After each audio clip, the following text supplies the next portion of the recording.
Saya ucapkan selamat datang ke My News TV channel.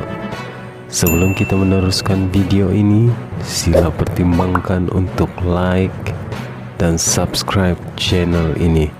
Terima kasih. Info hangat hari ini, Najib wajar dibebas dan dilepaskan, Hakim Abdul Rahman. April 1, 2023 pukul 4.29 petang. Putrajaya, panel Hakim Mahkamah Persekutuan sebelum ini mungkin tidak berlaku adil terhadap Datuk Seri Najib Tun Razak semasa ia mendengar dan menolak rayuan bekas Perdana Menteri itu terhadap sabitan serta hukuman dalam kes SRC International sendirian berhad apabila Najib tidak diwakili secara sah, kata Hakim Tunggal yang menentang keputusan majoriti menolak rayuan Najib semalam. Hakim Besar Sabah dan Sarawak, Datuk Abdul Rahman Sebli yang mempengerusikan panel 5 Hakim Mahkamah Persekutuan semalam itu berkata, sehubungan itu beliau berpendapat bahawa keputusan yang wajar diberikan terhadap Najib adalah dibebas dan dilepaskan. Dalam alasan penghakiman bertulis setebal 78 muka surat, beliau berkata nampak jelas baginya bahawa telah berlaku penyelewengan keadilan, bahawa pemohon, Najib dinafikan daripada hak mendapat perbicaraan yang adil. Beliau berkata tidak dinafikan bekas Perdana Menteri itu didakwa melakukan kesalahan yang amat serius, tetapi adalah penting orang tertuduh diwakili secara sah bagi menjamin wujudnya keadilan terhadap proses perbicaraan atau rayuannya. Keadilan bukan sahaja mengenai bersalah atau tidak bersalah orang yang dituduh. Ia juga tentang memberikannya perbicaraan yang adil. Orang yang dituduh harus merasakan bahawa dia telah menjalani proses perbicaraan yang adil. Jika dia tidak boleh dibicarakan secara adil terhadap pertuduhan yang dikenakan, dia tidak sepatutnya dibicarakan sama sekali. Menafikan tertuduh daripada perbicaraan yang adil adalah satu bentuk ketidakadilan yang serius, katanya dalam penghakiman minoritinya. Hakim Abdul Rahman berkata hanya dalam kes-kes luar biasa, perbicaraan atau rayuan tertentu seharusnya diteruskan tanpa representasi undang-undang, tetapi dalam kes ini, tiada apa-apa yang luar biasa telah ditunjukkan untuk mewajarkan pendengaran rayuan utama tanpa representasi undang-undang, katanya. Beliau turut memetik kes Sanka v. The State, 1994, UKPC 1, yang menunjukkan bahawa ketidakcekapan peguam tertuduh telah menghalangnya daripada memperoleh perbicaraan yang adil.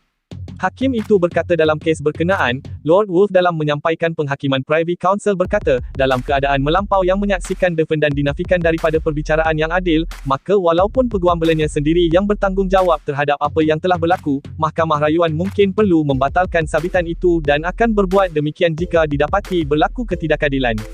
Yang Mulia Hakim itu bercakap dalam konteks kuasa Mahkamah Rayuan dalam mendengar rayuan daripada keputusan Mahkamah Perbicaraan, tetapi saya tidak nampak sebab yang sah dari segi undang-undang mengapa ia tidak boleh digunakan untuk permohonan bagi semakan di bawah Peraturan 137 Kaedah-Kaedah Mahkamah Persekutuan 1995, kerana keseluruhan tujuan di sebalik peraturan itu adalah bagi mencegah ketidakadilan kepada mana-mana orang yang tidak mempunyai remedi berkesan lain, kata Hakim itu.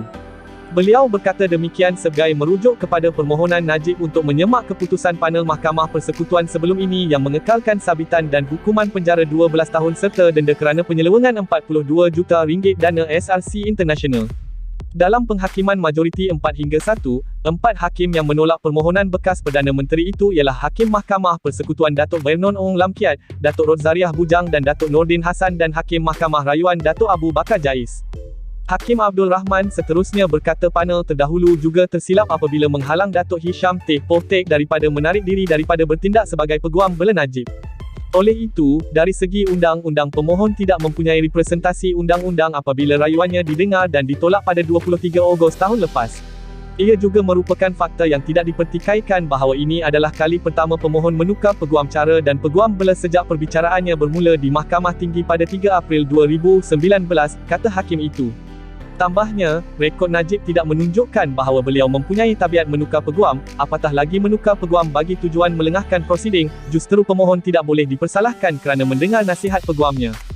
Merujuk kepada permohonan penangguhan 3 hingga 4 bulan perbicaraan rayuan utama oleh pemohon, Hakim Abdul Rahman berkata sehubungan itu ia perlu diterima sebagai dibuat dengan niat suci hati, dan bukannya muslihat atau strategi beliau untuk menangguhkan pendengaran rayuan utama seperti yang didakwa oleh pihak pendakwaan.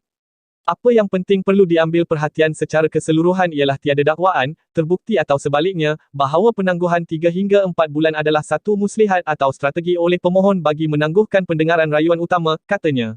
Semalam, Najib gagal dalam usaha terakhirnya. Sekian info hangat hari ini. Terima kasih.